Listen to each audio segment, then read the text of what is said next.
হুম দেখছো হ্যাঁ দেখেছি। লাইভ হচ্ছে তো। আচ্ছা, শোনা যাচ্ছে? এখানে আসবে কমেন্টস, এখানে আসবে। শুরু হয়ে গেছে।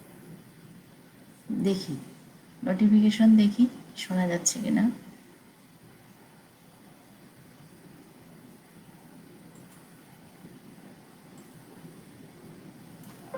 তারপরে শুরু করি। আমাদের কিছু মাত্র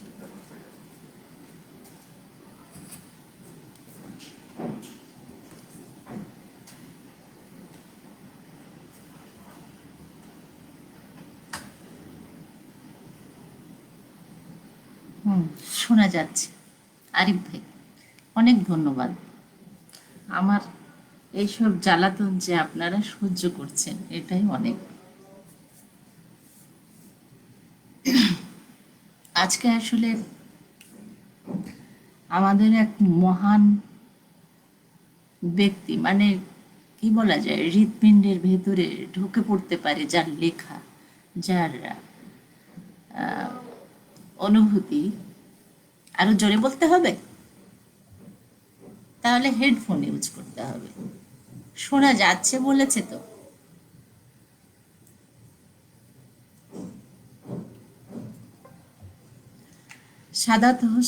সাদাত হোসেন মান্টুর জন্মদিন, তাকে স্মরণ করছি। আসলে স্মরণ করতেই হয়, এরকম একজন ব্যক্তি। তার জন্মদিন উপলক্ষে তার লেখা একটি গল্প পড়ব, যদি ধৈর্য থাকে আপনাদের। আমার খুব পড়ার ইচ্ছে থেকেই পড়ছি। বর্ণ শোনা যাচ্ছে ঠিক মতো? পড়ছি লাইসেন্স, সাদাত হাসান মান্টুর গল্প। আব্বু কোচুয়ানের কাহিনী। আব্বু কোচুয়ান ছিল সুপুরুষ, স্বাস্থ্যবান। তার টাঙ্গার ঘোড়াও ছিল এক নম্বরের। আজে বাজে সওয়ারি সে টাঙ্গাই তুলত না। খদ্দের ছিল বাঁধা ধরা। খদ্দেরের কাছ থেকে দৈনিক 10-15 টাকা পেলেই আব্বুর জন্য যথেষ্ট। অন্য কোচোয়ানদের মতো সে নেশা ভাঙ করত না। সবসময় পরিষ্কার পরিচ্ছন্ন জামা কাপড় পরে সেজে গুজে থাকতে পছন্দ করত। ঘুঙুরের আওয়াজ তুলে আব্বুর টাঙ্গা যখন রাজপথ দিয়ে চলত, তখন সবার চোখ পড়ত তার টাঙ্গার উপর।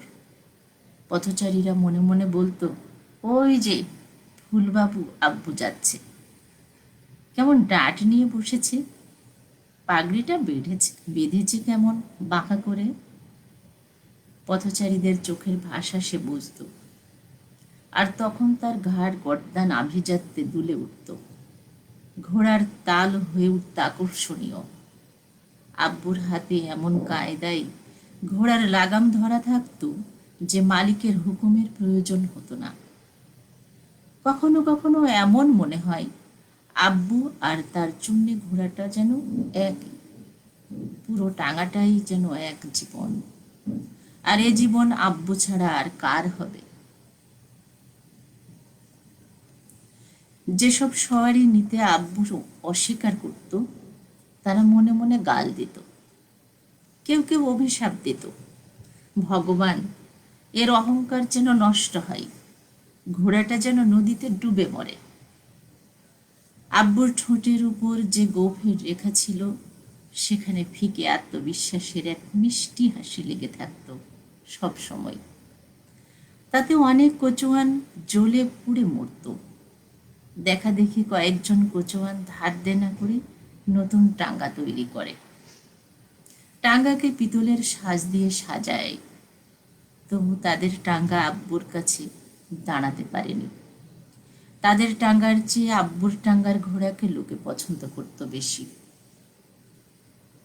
একদিন দুপুরে একটি গাছের ছায়ায় তার ঘোড়াটা বেঁধে টাঙ্গার উপর বসে আব্বু ঝিমুচ্ছিল।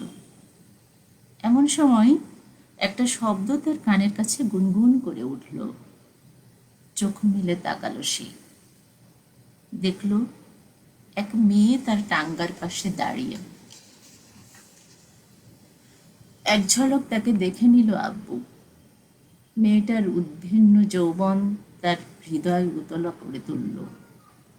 সে ছিল 16-17 বছরের তরুণী, ছিপছিপে গড়ন, কানের উপর ছোট্ট দুল, সোজা সিথি, তীক্ষ্ণ নাক, তার নাকের ডগায় কালো তিল, পরনে কামিজ আর নীল রঙের গাড়ারা, মাথায় ওড়না। আব্বুকে মেয়েটি জিজ্ঞেস করল, এই স্টেশনে যেতে কত নেবে? মুচকি হাসির নিমেষে দুষ্টুমি হাসিতে পাল্টে গেল। আব্বু বলল, কিছু লাগবে না। শ্যামবর্ণ মুখের ওপর লালিমা ছেয়ে গেল। কত নেবে স্টেশনে যেতে? আব্বু এক নজরে তার দিকে তাকিয়ে থেকে বলল, তোমার কাছ থেকে আমি আর কি নেব?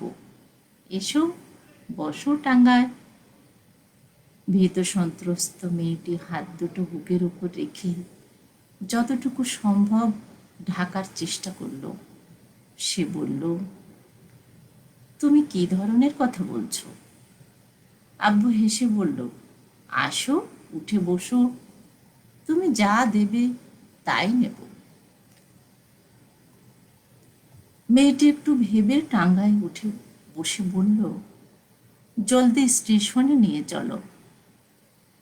পেছন ফিরে তাকিয়ে আব্বু বলল, তোমার খুব তাড়া আছে তাই না? হ্যাঁ, তুমি। মেয়েটি আরো কিছু বলতে গিয়ে থেমে গেল। টাঙ্গা ছুটতে লাগলো। কয়েকটি রাস্তা ছুটে পার হয়ে গেল। লজ্জায় জড়সড় হয়ে বসে আছে মেয়েটি। আব্বুর ঠোঁটে দুষ্টু হাসির ঝিলিক। বেশি দেরি হয়ে যাচ্ছিল বলে ভয়ার্ত কণ্ঠে মেয়েটি তাকে জিজ্ঞেস করল, স্টেশনে এখনো আসেনি? মানে? আব্বু পেছন ফিরে মেয়েটির দিকে তাকিয়ে বলল, তুমি কি বোঝো না, তোমার আর আমার স্টেশন একই। আব্বু প্রথম দেখাই তোমার সঙ্গে একাত্ম হয়ে গেছে। তোমার জানের কসম। আব্বু দাসানুদাস মিথ্যা কথা বলে না। মেয়েটি ওড়না টেনে নিল। মুখ চোখই ওকে বলে দিচ্ছিল আব্বু কি বলতে চায়। আর তার চোখ মুখ দেখে মনে হয় আব্বুর কথায় সে মোটেই ক্ষুণ্ণ হয়নি। কিন্তু মাথায় ওড়না টেনে দিয়েও দ্বিধা ছিল। দুজনের স্টেশন এক হোক আর দুই, আব্বু সুন্দর। কি ভাবছো? আব্বুর প্রশ্নে সে চমকে ওঠে। ঘোড়া বেশ দুলকি চলে চলছিল। ভিজে ভিজে হাওয়ার আমেজ। রাস্তার দুধারের গাছপালা ছুটে ছুটে চলে যাচ্ছিল। ডালগুলো তার দিকে ঝুঁকে যাচ্ছিল। ঘুঙুরের শব্দ ছাড়া আর কোনো শব্দ ছিল না। ঘাড় ফিরিয়ে শ্যামবর্ণ সৌন্দর্য নিজের হৃদয়ে গেঁথে নিচ্ছিল আব্বু। কিছুক্ষণ পর সে জানালার দিকে একটি শিকের সঙ্গে ঘোড়ার লাগাম বেঁধে দিয়ে এক লাফে পেছনের ছিটে মেয়েটির পাশে গিয়ে বসল। মেয়েটি চুপচাপ বসেছিল। তার হাত দুটি ধরে আব্বু বলল, তোমার লাগাম আমার হাতে যে। সে কোনো আপত্তি করল না। হয়তো তার হৃদয়েও তোলপাড় চলছিল। আব্বু ধীর কণ্ঠে মিষ্টি সুরে বলল, এই টাঙ্গা ঘোড়া বেচে দিয়ে তোমার জন্য সোনার বালা তৈরি করে দেব। নিজে ছেঁড়া কাপড় পরে তোমাকে রাজকন্যের মতো সাজিয়ে রাখব। আল্লাহর কসম, জীবনে প্রথম প্রেম। তুমি যদি আমার না হও, তোমার সামনেই আমি গলা কেটে আত্মহত্যা করব। মেয়েটিকে নিজের বাহু থেকে মুক্ত করে আব্বু বলল, জানি না আমার কি হয়ে গিয়েছিল, চলো তোমাকে স্টেশনে পৌঁছে দিয়ে আসি। মেয়েটি জবাব দিল, না, তা হয় না, তুমি আমার গায়ে হাত দিয়েছ। আব্বু মাথা নত করে বলল, আমাকে মাফ করে দাও, আমার ভুল হয়ে গেছে। ভুলটা শেষ পর্যন্ত কি মানিয়ে নিতে পারবে? মেয়েটির কণ্ঠে চ্যালেঞ্জ। কেউ যেন আব্বুকে বলছে, এই টাঙ্গা এগিয়ে নিয়ে যাও, নিজের টাঙ্গা। আব্বুর মাথা সোজা হয়ে গেল, চোখ তার ঝিলিক দিয়ে উঠল, নিজের বলিষ্ঠ বুকের উপর হাত দিয়ে বলল, আব্বু তোমার জন্য জান পর্যন্ত দিতে পারে। মেয়েটি আব্বুর দিকে হাত বাড়িয়ে দিয়ে বলল, আব্বু নাও আমার হাত। আব্বু তার হাত দৃঢ়ভাবে ধরে বলল, আমার যৌবনের আব্বু, তোমার গোলাম। পরের দিন আব্বু আর মেয়েটার বিয়ে হয়ে গেল। তার নাম এনায়েত বা নীতি। জনক আত্মীয়ের সঙ্গে এসেছিল। স্টেশনে ওরা তার প্রতীক্ষায় ছিল। এর মধ্যে আব্বুর সঙ্গে তার দেখা, আর সেই মোলাকাত ও প্রথম দেখা ভালোবাসায় রূপ নেয়। আব্বু অবশ্য টাঙ্গা ঘোড়া বিক্রি করে দিয়ে তার জন্য সোনার দুল কিনে দেয়নি, জমানো টাকা দিয়েই কিনে দিয়েছিল। রেশমির কয়েকটা জামা কাপড় তৈরি করে দিয়েছিল। রেশমি জামা কাপড় পরে যখন সে আব্বুর সামনে এসে হাজির হতো, তখন আব্বুর হৃদয় নেচে উঠত। সে বলতো, কছম পবিত্র পাঞ্জাতনের, পৃথিবীতে আমার চেয়ে সুখী মানুষ আর কেউ নেই। বুকে জড়িয়ে ধরে বলতো, তুমি আমার হৃদয়ের রানী। যৌবনের পাগলামিতে দুজনেই ডুবেছিল। গাইতো, হাসতো, ঘুরে বেড়াতো। 1 মাস এমনিভাবেই কেটে গেল। হঠাৎ পুলিশ এসে আব্বুকে গ্রেপ্তার করে নিয়ে গেল। নীতিকেও ধরে নিয়ে গেল। অপহরণের মামলা চলল। একটুও টলল না নীতি, কিন্তু তা সত্ত্বেও আব্বুর 2 বছরের জেল হয়ে গেল। আদালত যখন এই ফরমান জারি করল, তখন নীতি আব্বুকে জড়িয়ে ধরে কাঁদতে কাঁদতে শুধু বলল, আমি মা বাবার কাছে যাব না, তোমার জন্য অপেক্ষা করব। তার পিঠে চাপড় মেরে আব্বু বলল, টাঙা ঘোড়া আমি দিনার হেফাজতে রেখেছি, তুমি ভাড়া আদায় করে নিও। নীতির বাবা মা ওকে অনেক বোঝালো, কিন্তু সে কিছুতেই তাদের সঙ্গে গেল না। তারা হাল ছেড়ে দিয়ে চলে গেল। নীতি একাই থাকতে লাগলো। রোজ সন্ধে দিনা ওকে 5 টাকা করে দিত। এই 5 টাকা ওর খরচের জন্য যথেষ্ট। আর তাছাড়া প্রতিদিনের 5 টাকা থেকেই মকদ্দমার জন্য খরচের জোগাড় হয়ে যেত। সপ্তাহে একদিন আব্বুর সঙ্গে দেখা করতে যেত নীতি। সাক্ষাতের সময় ছিল সংক্ষিপ্ত। নীতির কাছে যে টাকা জমা ছিল, জেলে আব্বুর আরাম আয়েশের জন্য তা খরচ হয়ে গেল। একদিন নীতির খালি কানের দিকে তাকিয়ে আব্বু বলল, নীতি, তোমার কানের দুল কোথায়? হেসে ফেলে নীতি। চুপ হয়ে গেলে কেন?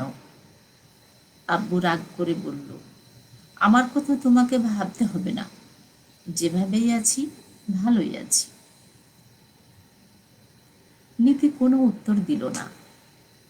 তাই হাসতে হাসতে ওখান থেকে বেরিয়ে এলো। কিন্তু বাড়িতে ফিরে এসে খুব কাঁদল।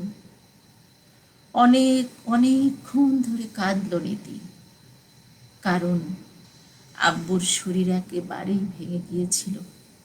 এবারের সাক্ষাৎকারে আব্বুকে প্রায় চেনাই যাচ্ছিল না। দোহারা চেহারার আব্বু যেন ভেঙে অর্ধেক হয়ে গেছে। নীতির মনে হচ্ছিল আব্বুকে দুঃখ কুরে কুরে খাচ্ছে। তার বিচ্ছেদ তাকে এমন করে দিয়েছে। সে জানতো না আব্বুকে ক্ষয় রোগে ধরেছে। এ অসুখ সে উত্তরাধিকার সূত্রে পেয়েছে। আব্বুর বাবা আব্বুর চেয়ে বলিষ্ঠ ছিল, কিন্তু ক্ষয়রোগ তাকেও অল্প দিনের মধ্যে কবরে নিয়ে গিয়েছিল। আব্বুর বড় ভাইও সুন্দর জওয়ান ছিল, কিন্তু পরিপূর্ণ যৌবনে এই অসুখ তাকে পিষে মারে। ও ছিল পুরোপুরি অনভিজ্ঞ। তাই জেলের হাসপাতালে আব্বু যখন শেষ নিঃশ্বাস নিচ্ছিল, তখন সে দুঃখ করে বলল, আল্লাহর কসম, যদি জানতাম আমি এত তাড়াতাড়ি মারা যাব, তাহলে তোমাকে বউ বানাতাম না। তুমি তোমার দিকে, আমার ঘোড়া ও টাঙার দিকে একটু নজর দিও, আর চুন্নি বেটার মাথার উপর হাত বুলিয়ে বলবে, আব্বু তোমাকে ভালোবাসা পাঠিয়েছে। আব্বুর মৃত্যুর পর নীতিও মনমরা হয়ে পড়েছিল, কিন্তু সে ছিল সাহসী। ঘরে একা পড়ে থাকত। সন্ধ্যার সময় দিনা এসে তাকে সাহস দিয়ে বলতো, কিছু ভেবো না ভাবি, খোদার ওপর কারো হাত নেই। আব্বু আমার ভাই, আমার পক্ষে খোদার কসম যা করার তাই করব। প্রথম প্রথম নীতি কিছু বুঝতো না, কিন্তু পরে দিনা নীতির কাছে খোলাখুলি বিয়ের প্রস্তাব দিল। নীতির মনে হলো ওকে ঘাড় ধাক্কা দিয়ে ঘরের বাইরে বের করে দেয়। শুধু বলল, ভাই, আমি বিয়ে করব না। সেদিন থেকে দিনার ব্যবহার পাল্টে গেল। আগে প্রতিদিন সন্ধ্যায় 5 টাকা আদায় করত, এখন কোনোদিন 4 টাকা, কোনোদিন 3 টাকা দিতে লাগলো। বাহানা করে বলতো, খুব মহঙ্গা চলছে। আবার কখনো কখনো 2-3 দিন লাপাত্তা। কখনো কখনো বলতো, গাড়ি খারাপ ছিল, তাই ঘোড়া জোড়াতে পারিনি। নীতি ব্যাপারটা বুঝতে পেরে দিনাকে বলল, ভাই দিনা, তোমার আর হয়রান হওয়ার দরকার নেই।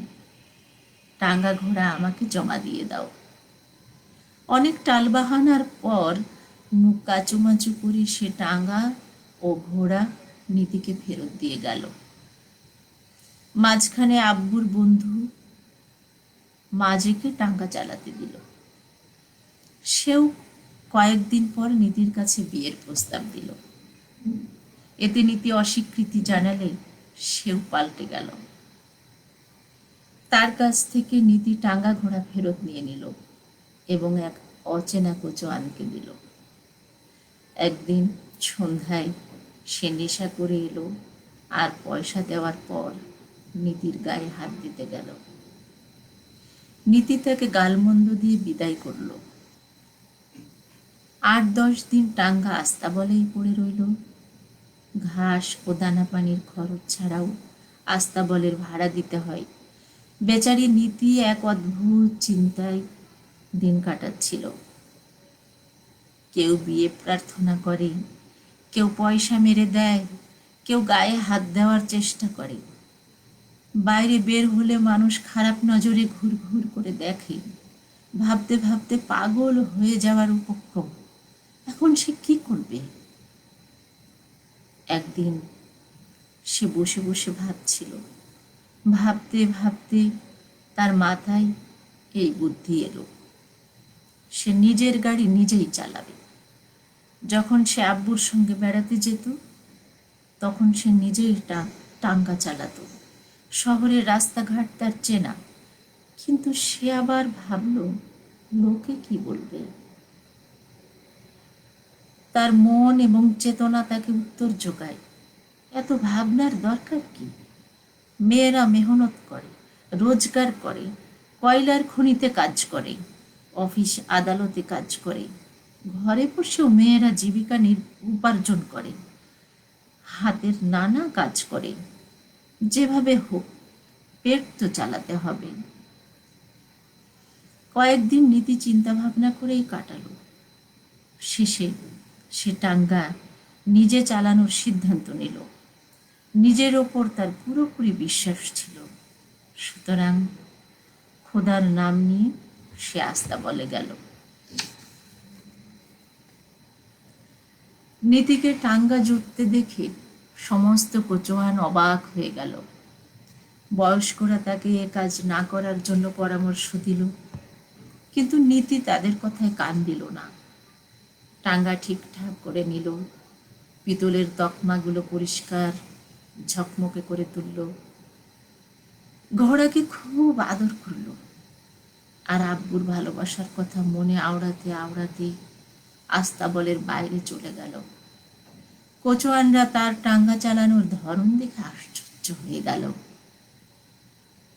শহরে হইচই পড়ে গেল, এক সুন্দরী মেয়ে টাঙ্গা চালাচ্ছে। শহরের সব জায়গায় শুধু এই আলোচনা। প্রথম প্রথম পুরুষ যাত্রীরা টাঙ্গায় চড়তে দ্বিধা করত, কিন্তু অল্প দিনেই তা দূর হয়ে গেল। বেশি রোজগার হচ্ছিল নীতির। 1 মিনিটের জন্য নীতির টাঙ্গা খালি থাকে না। একজন না নামতে আরেকজন যাত্রী উঠে বসত। কে তাকে প্রথম ডেকেছে তা নিয়ে কখনো কখনো যাত্রীদের মধ্যে হাতাহাতি পর্যন্ত হয়ে যেত। কাজের চাপ বেড়ে গেল।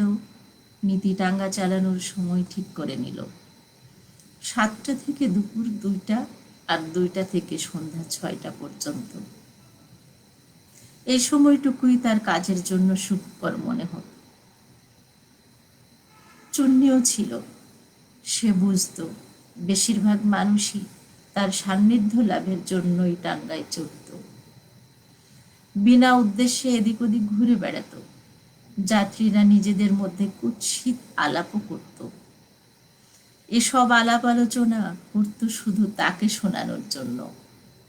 সে বুঝতে পারল নিজেকে না বেচলেও মানুষ চুপিসারে তাকে নিয়ে কেনাকাটা করছে। তাছাড়া শহরের কোচোয়ানরা তাকে ভালো নজরে দেখছে না। এসব জানা সত্ত্বেও তার মনে এতটুকু উৎকণ্ঠা ছিল না, কারণ নিজের ওপর তার ছিল অগাধ বিশ্বাস। একদিন পৌরসভা থেকে তাকে ডেকে পাঠানো হলো এবং তার লাইসেন্স কেড়ে নেওয়া হলো। কারণ হিসেবে বলা হলো, মেয়ে মানুষ টাঙ্গা চালাতে পারে না। নীতি জানতে চায়, মেয়েরা কেন টাঙ্গা চালাতে পারবে না? পৌরসভার কমিটি জবাব দিল, চালাতে পারবে না, ব্যাস, তোমার লাইসেন্স বাজেয়াপ্ত করা হলো। নীতি বলল, হুজুর, আপনি টাঙ্গা ঘোড়া বাজেয়াপ্ত করতে পারেন, কিন্তু একবার বলুন, মেয়ে মানুষ কেন টাঙ্গা চালাতে পারবে না? মেয়েরা চরকা চালিয়ে পেট চালাতে পারে, টুকরি বয়ে পেটের জন্য আহার সংগ্রহ করতে পারে, তবে আমি কেন টাঙ্গা চালাতে পারবো না? আমি আর কোনো কাজ জানি না। টাঙ্গা ঘোড়া আমার স্বামীর, কেন আমি তা চালাতে পারবো না? হুজুর, আপনি দয়া করুন, আমার মজদুরি কেন বন্ধ করে দেবেন? তাহলে আমি কি করব? অফিসার জবাব দিল, বাজারে বসো গিয়ে, ভালো আয় হবে। অফিসারের উত্তর শুনে নীতির ভেতরে আসল যে নীতি ছিল তা জ্বলে পুড়ে ছাই হয়ে গেল। আচ্ছা, জি, হ্যাঁ বলে সে বেরিয়ে এলো ধীর পদে। জলের দামে টাঙ্গা ঘোড়া বিক্রি করে দিয়ে আব্বুর কবরের কাছে গিয়ে দাঁড়িয়ে থাকলো নীরবে। তার চোখের পানি গেল শুকিয়ে। শুধু বলল, আব্বু, তোমার নীতি আজ পৌরসভার অফিসে মারা গেছে। পরের দিন সে আবেদন পেশ করল। এরপর দেহ বেসাতির লাইসেন্স পেয়ে গেল সে। এই ছিল লাইসেন্স গল্প, সাদত হোসেন মান্টুর লেখা। তার এই গল্পটা পড়েই আসলে এই গল্পগুলোর ভেতরে ঢুকে যেতে হয়। এগুলো এত বাস্তব যে সব সময়ই খুব সত্য, প্রকট সত্য। ভালো থাকবেন সবাই। অনেকক্ষণ সময় কাটিয়েছি, 25 মিনিট। আচ্ছা, শুভরাত্রি জানাচ্ছি সবাইকে। সবাই সাবধানে থাকবেন। যদিও আমি টেলিভিশন দেখি না, তারপরেও জানতে পারছি করোনার দুর্যোগ বাংলাদেশে অনেক ভয়াবহ রূপ ধারণ করেছে। তা আমরা নিজেকে সুস্থ রাখতে, অপরকে সুস্থ রাখতে একটু সতর্কভাবে দিন কাটাই। সবার প্রতি শুভকামনা এবং শুভরাত্রি জানাচ্ছি। ভালো থাকবেন সবাই।